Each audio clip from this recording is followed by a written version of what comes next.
President Trump revealed on Friday one of the most drastic shakeups of his White House staff to date, proclaiming with a tweet that Reince Priebus was out as his chief of staff, replaced by Homeland Security Secretary John Kelly. In announcing that Kelly, a retired Marine general, would succeed Priebus, Trump put to rest months of speculation about the now former chief of staff's future in a White House marred by controversy and leaks. Since the beginning, Priebus was a relative outsider in Trump's circle of confidants, aides and advisors.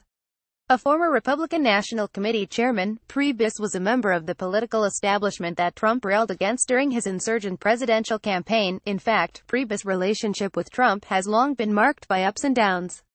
In serving a president who is said to value absolute loyalty from his aides, Priebus faced criticism for his more critical remarks about Trump and reportedly never gained the president's full confidence. Here's a look back at the relationship between Trump and Priebus. July 2015, Priebus tells Trump to tone it down less than a month after Trump announced his presidential bid with a bombastic speech disparaging Mexican immigrants. Priebus called the real estate mogul to ask him to tone down his rhetoric. At the time, Trump cast the phone call with the then RNC chairman as more of a congratulatory conversation, but in an interview with The Hill weeks later, he railed against the GOP for not being supportive of his campaign and threatened to mount a third-party run for the White House if he felt he was being treated unfairly during the 2016 primaries. In September, concerned that an independent campaign by Trump could draw support away from the eventual Republican nominee, the RNC asked each of the party's candidates to sign a loyalty pledge vowing not to run as third-party option. Trump signed onto the agreement. December 2015, Priebus condemns Trump's proposed Muslim ban in the wake of the 2015 terrorist attack in San Bernardino. Caliph Trump called for a total and complete ban on Muslims entering the U.S. The proposal drew immediate backlash from many across the party spectrum, and Priebus was no exception. "I don't agree," Priebus told the Washington Examiner in an interview at the time.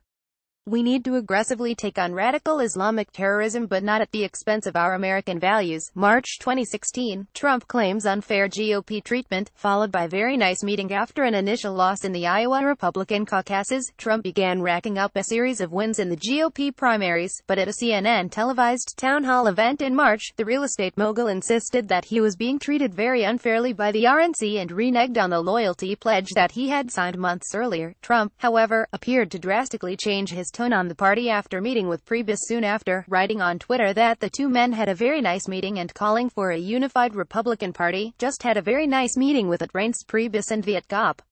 Looking forward to bringing the party together, and it will happen." Donald J. Trump, at Real Donald Trump, March 31, 2016. That tone, however, shifted once again in April, when Trump derided the GOP's nominating process as a scam, pointing to how Colorado awarded all its GOP delegates to Sen. Ted Cruz did. Iowa evangelical leader suggests Trump fire Scaramucci. GOP Senate candidates race to align with Trump timeline. Trump's relationship with Priebus more, Texas without holding a primary vote. "It's a disgrace for the party. And Reince Priebus should be ashamed of himself," Trump told The Hill at the time. "He should be ashamed of himself because he knows what's going on." April